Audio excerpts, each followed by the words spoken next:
Next example which is given is of exhaustion of natural resources. अब ये जो natural resources है, जैसे कि अभी यहाँ पे एक example दिया of crude oil, you can see crude oil reserves. Now here it is given about the region and the reserves and the number of years it will last. Now according to this table, Middle East में 808 reserves थे, यानी कि उतने 808 million barrels. अब ये कब तक last होंगे? 2017 में. ये जो एस्टिमेट है ये 2017 का है. According to that it will last, these reserves will last till 70 years. And the United States of America 50, it will last till 10.5 years.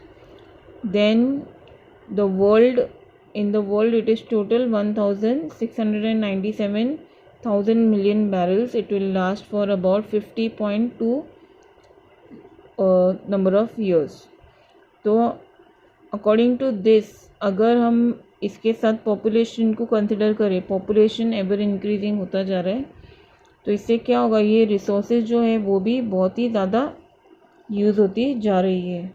अगर हम ऐसे कंट्रीज़ की बात करें जिनके पास ये जो ऑयल रिजर्व्स है ये है नहीं, तो what is there main view? They import, they depend on the import of these oils from other countries.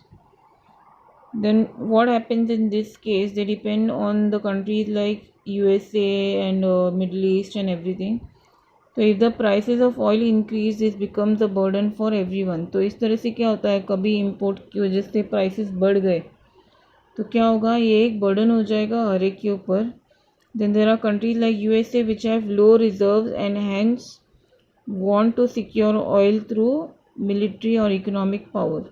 तो ये जो कंट्रीज़ हैं मिलिट्री और इकोनॉमिक पावर के दम पे इन रिजर्व्स को हथियाने की कोशिश करना चाहते हैं.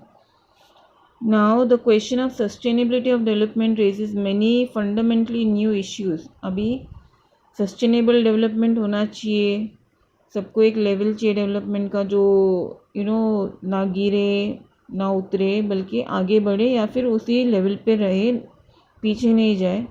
तो इसकी वजह से काफ़ी इश्यूज जो है सामने आते हैं. First is crude oil essential for the development process in a country. फिर India has to import crude oil.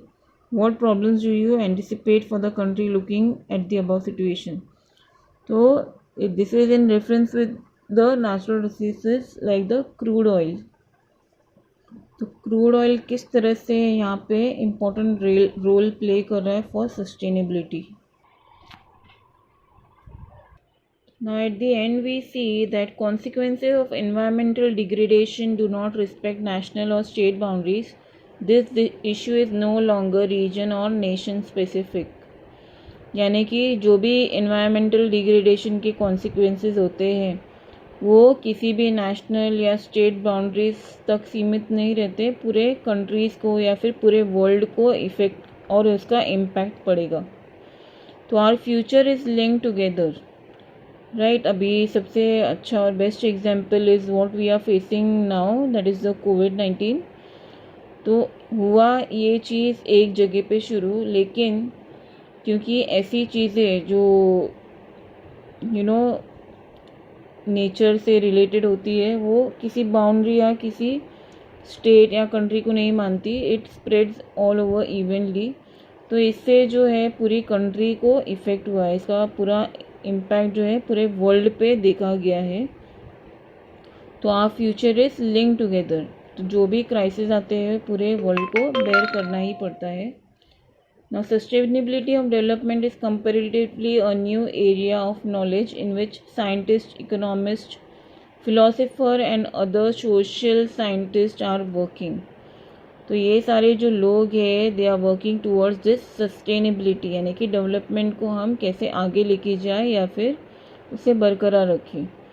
Now in general the question of development और प्रोग्रेस इज पेरेनियल, यानी कि डेवलपमेंट का जो क्वेश्चन है मतलब वो ऑनगोइंग रहता ही रहेगा.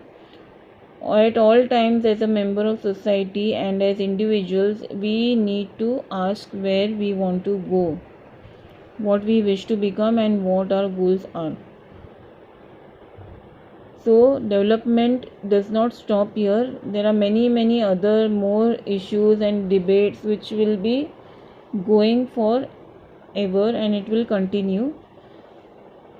So with this we end our chapter.